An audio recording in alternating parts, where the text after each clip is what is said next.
नमस्कार दोस्तों पुरुष से स्त्री बन गए उस राजा की कहानी जिसके नाम पर इलाहाबाद कहलाया प्रयागराज।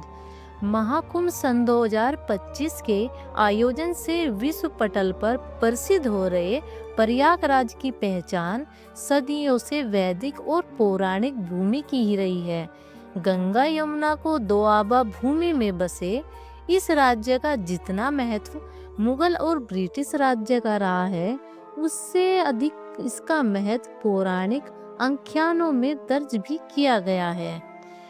कुछ साल पहले वेदस्वस्त मनु का पुत्र एल किसी शत्रु राजा का पीछा करते हुए नगर से दूर वन में निकल गया। वह शत्रु राजा तो नहीं मिला, लेकिन उसे खोजता हुआ एल गलती से शिव पार्वती के मायावी वन में प्रवेश कर गया। वन में प्रवेश करते ही वह पार्वती के श्राप से श्रापित हो गया और स्त्री बन गया।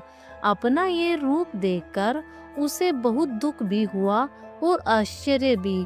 उसने बार बार देवी पार्वती से माफी मांगी कि वह गलती से इस वन में प्रवेश कर गया, लेकिन अब वह श्रापित हो चुका था, इसलिए इसे बदला नहीं जा सकता था।